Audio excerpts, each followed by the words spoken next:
Welcome to PreMath. In this video, we have got this isosceles triangle ABC along with this perpendicular AD, as you can see in this given diagram, such that these two side lengths AB and AC are equal in length, and the perpendicular AD is 15 units long. And furthermore, the perimeter of this triangle has been given to us as 50 units. And now our task is to calculate the area of this blue triangle ABC. Please don't forget to give a thumbs up and subscribe. And please keep in mind that this figure may not be 100% true to the scale. Let's go ahead and get started. And here's our very first step, since we are interested in calculating the area of this given triangle ABC. And now let's recall the area of a triangle formula. Area is always equal to a half times base times the height.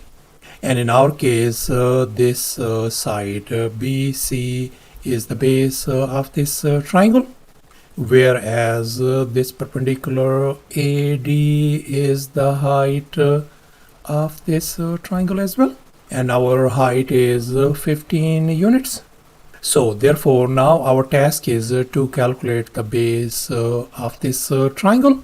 And now let's go over the basics of an isosceles triangle. As you can see in this given diagram, we can see these two side lengths are equal, and this is our perpendicular.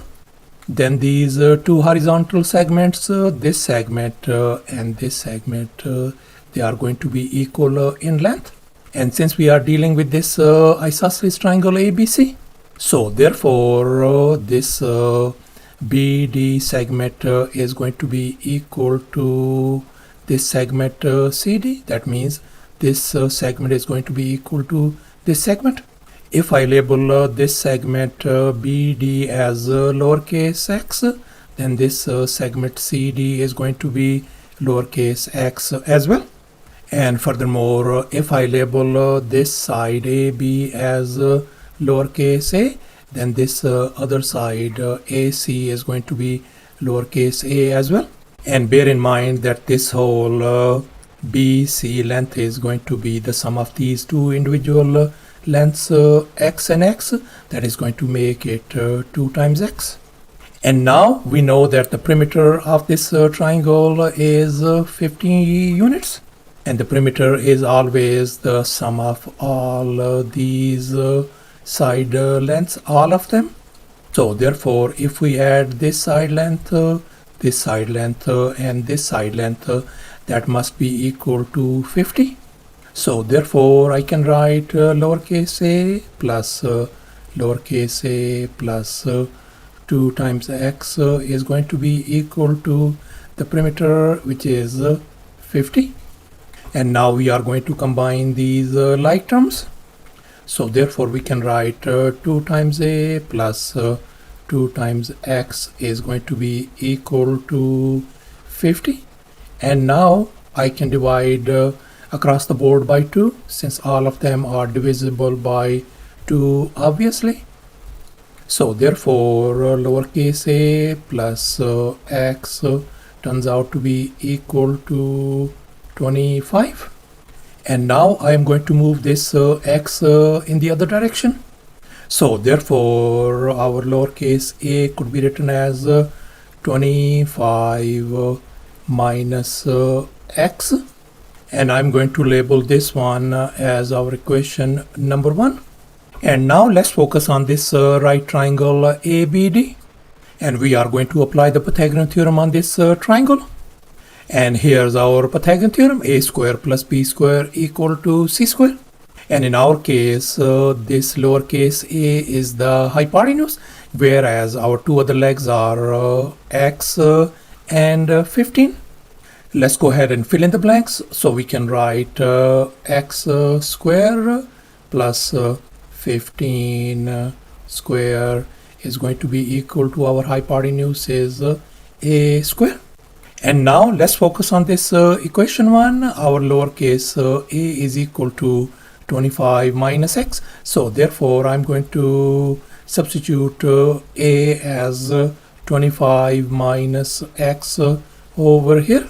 So therefore we can write this thing as x squared plus 225 is going to be equal to, after the substitution, that is going to become 25 minus x whole square. And now let's recall this famous identity: a minus b whole square could be written as a square minus 2 times ab plus b square. We are going to apply it on this binomial on the right hand side of this equation. So therefore we can write this whole thing x square plus 225 is going to be equal to, after we apply that identity, that is going to give us 625 minus 50 times x plus x square. And now we can see this x square and this x square on both sides, they are gone. And now I'm going to move this 50x to the left hand side, and at the very same time I'm going to move this 225 in the opposite direction. So therefore we can write 50 times x is going to be equal to 625 minus 225. So therefore we are ended up with 50 times x equal to 400. And now we are going to divide both sides by 50 to isolate x. This 50 and 50 is gone. So therefore our x value turns out to be equal to 8 units. So thus our x value turns out to be 8 units. In other words, this segment BD, which is x, is going to be 8 units, and likewise CD segment is going to be 8 units as well. So therefore this whole base BC length is going to be 8 plus 8 is going to give us 16 units. And here's our final step. Now we are going to calculate the area of this triangle ABC. And now let's recall the area of a triangle formula once again. Area is equal to a half times base times the height. And in our case, the base of this triangle is 16 units, whereas the height of this triangle is 15 units. So therefore the area of this triangle ABC is going to be a half times the base is 16 times the height is 15. And if we simplify everything on the right hand side, the area of this triangle is going to be 120 square units. So thus the area of this triangle ABC turns out to be 120 square units. And that's our final answer. Thanks for watching, and please don't forget to subscribe to my channel for more exciting videos. Bye.